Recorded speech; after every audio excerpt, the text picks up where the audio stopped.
watching the virtual edition of Scoop Manchester. I'm Liz Brown Swanson, and joining me is my co-host, the publisher of the Manchester Cricket, and also my cousin, Erika Brown. Thank you for joining us. How are you? Doing great, Liz. How are you? Life is good and getting better now that summer's here. We're in June, and you can feel it in the air, right? I mean, tell us about life in Manchester as we get ready for summer there, but also still navigating COVID-19. Yeah, well, it's funny what a difference a week makes. Last weekend we had Memorial Day, and the weather was a little gloomy, really foggy, a little cool, and it was great. We had Memorial Day; it was fantastic. But then this past weekend, it was like boom, summer. The buoys, beautiful weather. Everyone was out. It felt like summer. Except for we can't sit on Singing Beach yet, right? No sitting on Singing Beach yet. You can sit in Singing Beach as long as you're walking. But let's just talk a little bit more about what's making headlines in the cricket and just sort of what you've been focused on.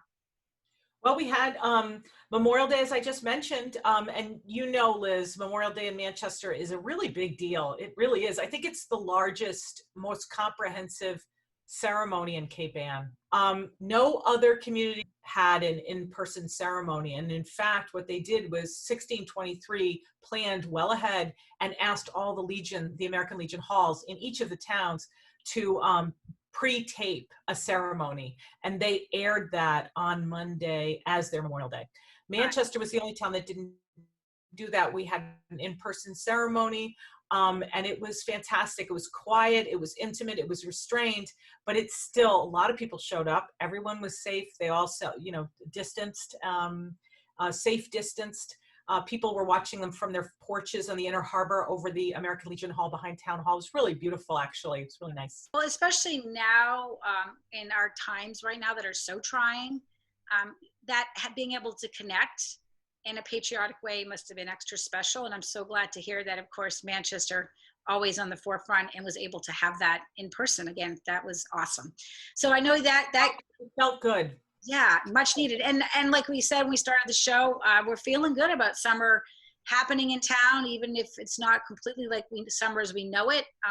So just give me a scene setter more, since I'm looking forward to flying back, by the way, July 1st. So I'll be back for the summer and through the fall, and we'll be together doing these shows. But a little scene setter, like, as things are opening up through phase 2 or stage 2 in town, businesses are getting ready, I think, including my own with our 4 beach gifts and goodies, just to get ready to open up. So tell me what's going on with that, the businesses and all that. People are definitely downtown now. You feel it more. People are more comfortable sort of how to be downtown and not be sort of feeling as if, am I doing this appropriately? So more people are downtown. They're more comfortable downtown. Restaurants are starting to be a little busier. And one thing that's interesting is that the restaurants that actually made strides and leaned in when it was hard to do takeout and learned how to do it, now they're almost reaping the benefits of that. So all that investment that they've made over the last 6 weeks, it may have been hard for 6 weeks and they may have gone on faith, but now they're starting to see that they've trained the community to, oh, they're open, I'm going to go in and get some takeout. So they're doing a good takeout business, which is really nice to see. The rest of the retailers, they're starting to put out signs that show, listen, we're coming soon, we're coming soon. Mm-hmm. And that feels fantastic, actually. It feels good. Feels like we're going to kind of feel like it won't be the same summer, but it'll feel like it's trying to be a form of the same summer, if that makes sense. Yes. And of course, the sign that we are in the season, it's boating time, and we are going to have join us in just a few minutes, the harbor master, Bion Pike, who has been with our town now for 9 years. And before we bring him in, just a little bit of a scene setter for residents that might not even be familiar with him, even though I know he's been around town for a while and doing a lot for the community with the waterfront. What could you tell us about him? I know you cover him all the time in the paper. We cover him a lot. I mean, and especially when I first took over, we were in the middle of what was called the eelgrass controversy. And it was a massive controversy about boats that wanted to sort of more or anchor, really, that was the problem. Very popular thing, had been going on for generations for some of these people. The reason I brought it up is it was a really, really kind of controversial issue. And I watched Bion, he had weekly almost public forums where people could just get it out. and he never stopped anybody from speaking.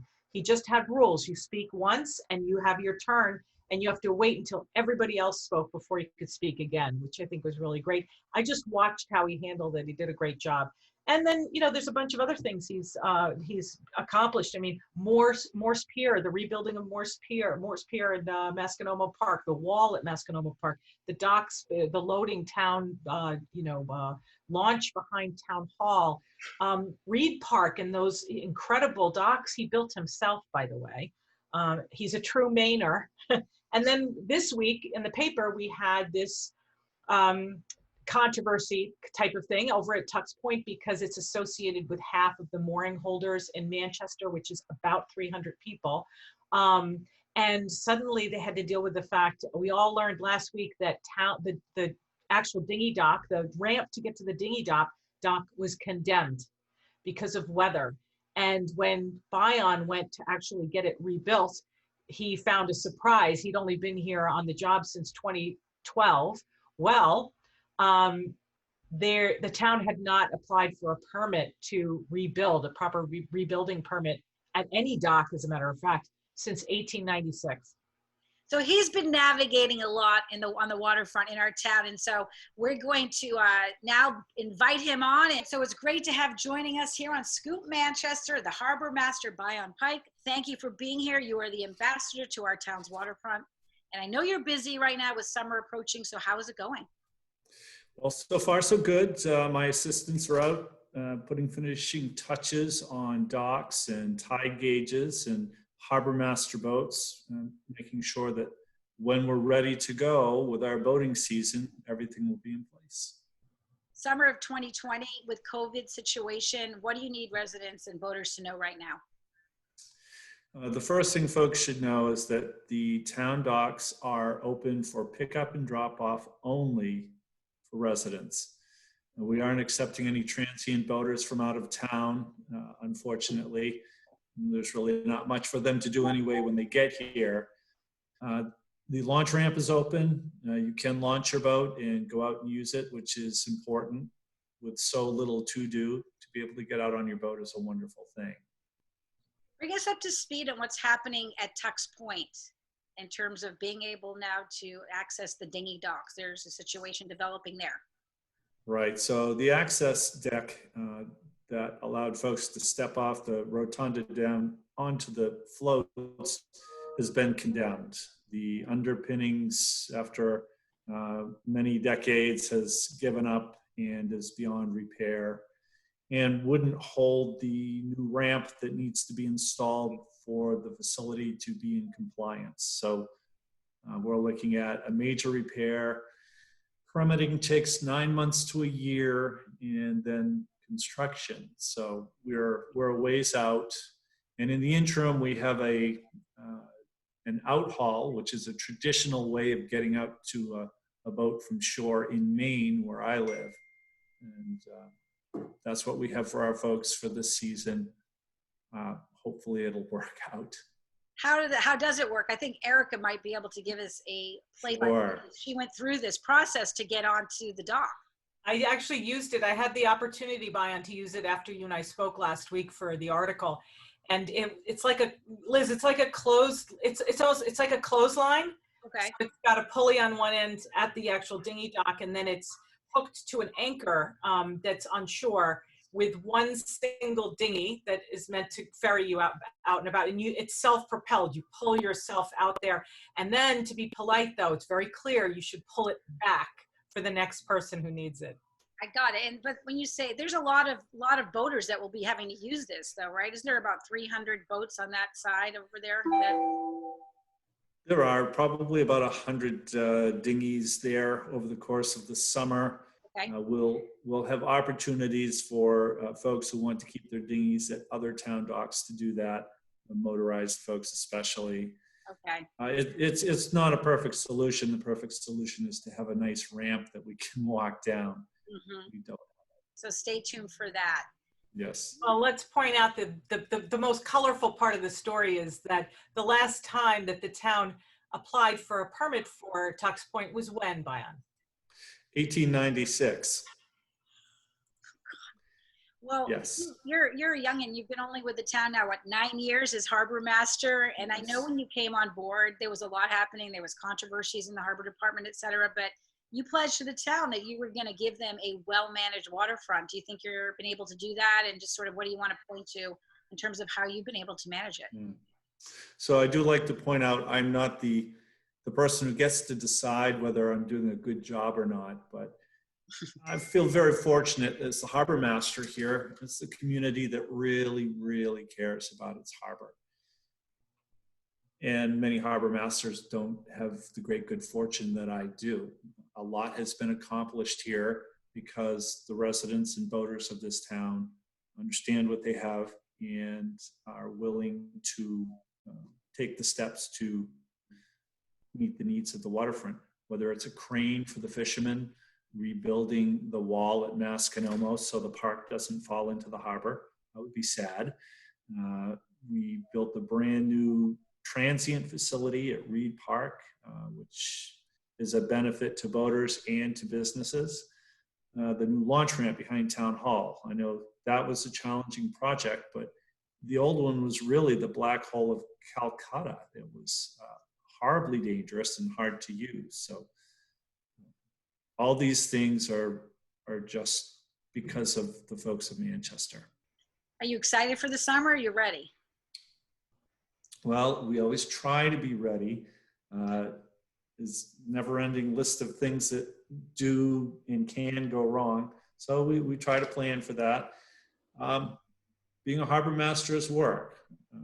We don't ride around on the boat with our families and recreate and swim and fish and do those things. We go out to make sure that all of those folks doing those recreational things get home safely to the ones who love them. Are you expecting a busy season considering the pandemic, or what do you think, how is it going to play out? Late start. Most of the boat yards are a month to a month and a half behind in launching boats and getting the season started for their customers. I have been contacted by several boaters who aren't launching this year for financial and health reasons. And I've even had some folks that I've offered moorings to turn them down because they've had to sell their boat. It's going to be a financial impact as well as a health impact. And unfortunately, it means that it'll probably be a little bit slower. Right. You've been very careful, though, to say that nobody's going to lose their mooring. I remember very carefully you've gone out of your way and done you've been very proactive in that area. I just thought it was important that our boaters recognize that in this really difficult time for everybody, that their ability to get out and participate and do this activity won't be lost to them because of one bad season. We'll make sure that folks will have a spot next year when everyone's healthy and doing better. Right. So great that you were able to join us, and I look forward to seeing you on the water when I'm back in town. I'll have to take my brother-in-law up on getting out on his boat to get out there, and to do it safely. Well, make sure you wave. Okay, we'll give you the wave. It's awesome. Thanks, Bayan. There's a lot more to come on Scoop Manchester. When we return, the town's Parks and Recreation Department Director will join us. Stay with us. Welcome back to Scoop Manchester. It's so great to have with us Manchester by the Seas Parks and Recreation Director Cheryl Marshall. How are you today, Cheryl? I'm doing great, thank you. This is the start of Town Hall opening. Go ahead. Busy time, and everyone's ready for summer. We're all excited to say hello summer and goodbye COVID-19 shutdown. So things are opening up in town, right? So give us a little update on where we are let's start with Singing Beach. Yeah. Well, Singing Beach, right, is the most popular, but we started with parks opening, allowing people to walk in the parks, but not on the beach. So then that slowly rolled into, okay, now we can let residents walk on the beach. So that's where we're at now. There's no parking lot, there's no canteen, there's no bathhouse open, but residents are allowed to walk and run on the beach, which I felt like was a good start, a good way to get things started. So that's just been a week. So Cheryl, just tell us a little bit more about how are you monitoring the situation at Singing Beach right now in terms of people coming on the beach? So we have staff down there starting at 9 a.m. So we have a staff person who is counting the people coming on the beach and counting the people going off the beach, where it's just transitory right now. And then a police officer there who's helping make sure that they are residents. So we're keeping track of those numbers, as well as having a manager who's watching over the top and 2 staff people on the beach to make sure people are actually distancing from others. So we're keeping track, keeping the stats on all that, on those numbers, and more just feeling it out to see how it goes. I know we were saying earlier, the situation changes daily. The Board of Selectmen meets weekly to make these decisions. And of course, all the residents, we all want to see Singing Beach open this summer so we can swim and enjoy it completely. What do you want to let residents know about when a decision like that might be made? So I feel like similar to the governor, we're trying to take 2 to 3 weeks between phases.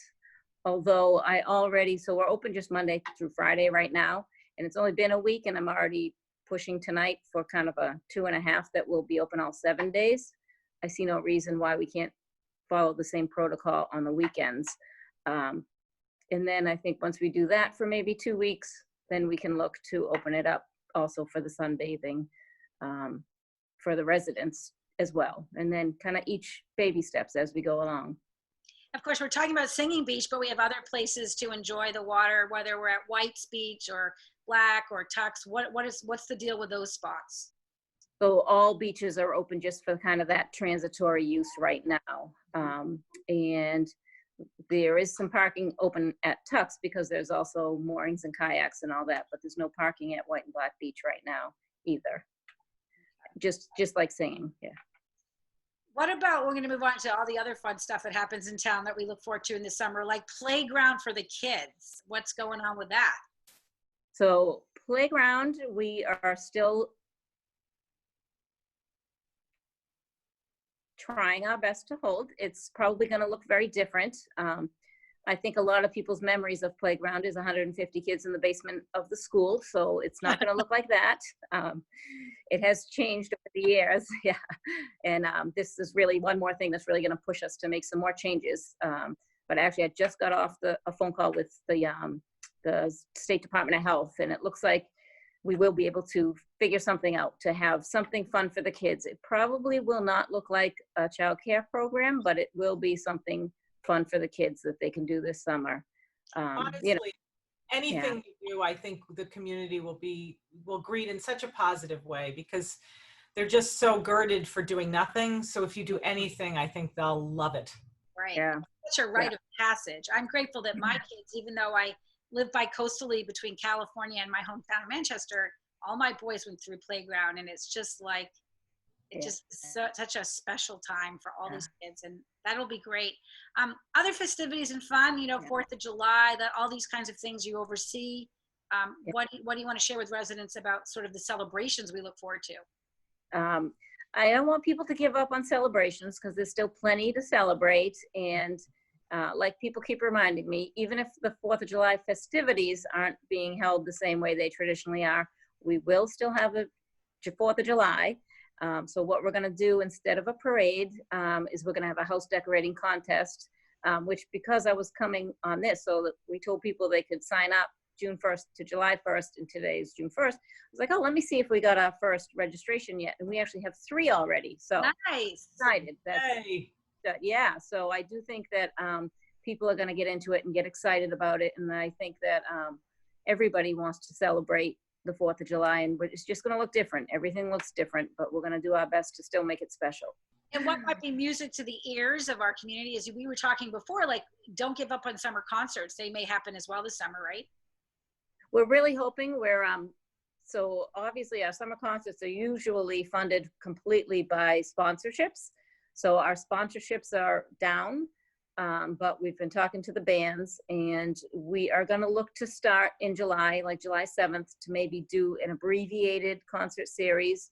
And some of the bands will, instead of bringing their, 7-piece band, they'll bring 2 people and charge less. And I just think it really is important to try to get the community out and still remind everybody it's a great community, and we have a great sense of community here. And hopefully people can distance and do the concerts.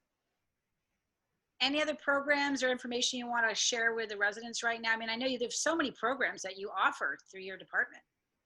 Right. A lot. We won't offer as many summer programs this year as before. So we're just really trying to concentrate on getting a couple up and going. So again, summer's going to look different, but we are 100% determined to have some fun things out there for the kids. And then we hope to also balance it with the concerts and the beach for the families as well. Yeah. Well, Singing Beach is one of the best beaches in the world. I'd say it is the best, but we're biased. And I hope Even you way over there, you think so still, huh? I'm a local, so I grew up there, and I was a lifeguard. Oh, great. Yes. Yes. Right. So, We'll be back soon. yes. I'm looking forward. I have all the faith that somehow we're going to get on that beach with the beach chair before, Labor Day. Yeah. Well, so my goal, I do have my own little goals, but it's really up to the selectmen. But I'm hoping you can share your goals with us if you want. So I'm thinking July 15th, we'll be able to sit on the beach. I mean, sorry, June 15th. Oh, wow. So I'm hoping just a couple of weeks. Yeah. Hey, well, we're going to have you back on the show in a few weeks. I hope that Okay. comes true. Like, me too. Yes. Yeah. Praying more like, exactly. All right. It was so great, Erika, having Cheryl to update us on town activities in the summer. And of course, a big activity that's happening around now is graduation time in June, of course. What's going on with Manchester's graduation situation? Well, graduation is supposed to be on Friday, June 5th, so right now. So what the town has decided to do, or the school district has decided to do, is on the day that is the graduation, they're going to assemble. It's not like they're going to do nothing, but what they're going to do is have a vehicle parade to essentially give a nod to the fact that graduation was supposed to be having this day, and give the community a hook to hang their hat on for the actual day. Now, for the actual day of graduation, they're still holding out hope that they're going to have it, and they're targeting, I believe it's July 15th, to actually have a ceremony. An in-person ceremony is what they're looking to do. They're hoping to do it.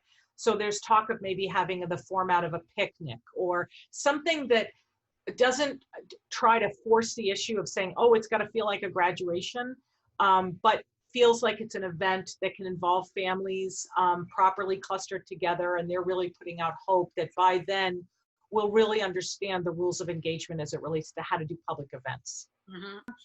We always ask you on the show your favorite story of recent and your favorite photo. So go at it. Okay, well, in terms of my favorite story, I have to say the Tux Point story is something that's going to be ongoing, and I just love it. And the reason I love it is because of this. Okay, think about it. You better be careful. Tux Point has been renovated.